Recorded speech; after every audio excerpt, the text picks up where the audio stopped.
What up? This is Rama Screen covering movies, TV, and entertainment, and here's my review of Netflix series Fast and Furious Spy Racers Homecoming, aka Final Season. Hey, before you watch my review, please subscribe to my channel, press that like button and ring that bell so you can get notified whenever I post new videos. And if you'd like to help support this channel, please do so at patreon.com/ramascreen. That's patreon.com/ramascreen. Let's rock this. First up, I would like to say thank you to Netflix for granting me the screeners to this entire new season. They've asked me to not spill spoilers, therefore this review is spoiler free. I repeat, there are no spoilers in this video review. Oh man, I've had to say goodbye to a lot of my favorite shows this past year, and now this as well. So yeah, if you are as big a fan of this show as I am, then prepare to say farewell to it, because this latest installment, Homecoming, is the ultimate finale. Yup, they're closing the curtains, they're kicking the bucket, you get the picture. Now, having seen this entire thing, I gotta be honest with you, I have mixed feelings about it. Is it still action-packed? Yes. But my beef with this final season is that there's hardly any character development. Except for Echo and Tony, the rest of the team are hollow, and stretching the story to 12 episodes is a bit excessive. I understand that they wanted to go out with a bang, and to a certain extent, they do. But this feels like they've crammed 2 seasons into one, especially with the whole bait and switch in the first half. So yeah, it starts out okay, but it becomes a bit much and bloated.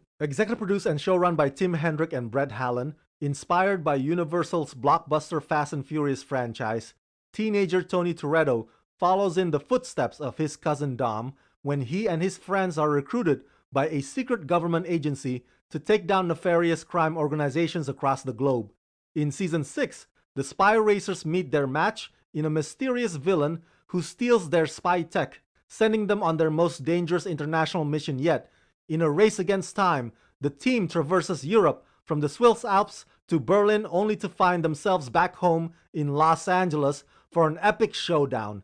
And it's gonna take the entire Toretto family to save the world one last time. Make no mistake, this is not this show's weakest season. That reputation still goes to Season 3, aka Sahara. I'm sorry, but that one was a total dud. You can't pay me $1 million to rewatch Sahara again, or maybe you can, who knows. This final season is appropriately titled Homecoming because it brings it back around to where it all started. That, and you'll see some interesting alliances with some interesting familiar faces. Even the most low-rated, insignificant characters from the past will play a role in this one. So basically, the writers introduced their own version of Terminator. Think of it as this show's T-1000, relentless and hard to beat. I mean, the cars will do what the cars always do, with tricks up their sleeves. But the new big bad villain is more of a close quarters kind of person, slamming and throwing Tony and team around to the point where you wonder how on earth have they not broken their ribs by now. But what do I feel about this new villain? Well, are any of us surprised? Over the lifespan of this show, we've gone through some eccentric villains, from the one controlling the weather to the one controlling the volcanoes, and so landing on a T-1000 Tron-like character just seems inevitable, like it was bound to happen sooner or later. That said, she is the most one-dimensional out of them all, with the most basic, most played out, most exhausted villain motivation ever. So she serves her purpose, she exists, she wreaks havoc, and that's pretty much it. But I wouldn't use the word interesting to describe her. What else can I say about Homecoming that I haven't already said? I think that's all I've got on my notes. Well, to my point earlier, if they had kept it concise and straightforward, this would have been a much more enjoyable finale, as opposed to something that drags on longer than necessary. Luckily, it's not enough to make me turn against it. I'll still forever cherish this as one of my favorite Netflix Dreamworks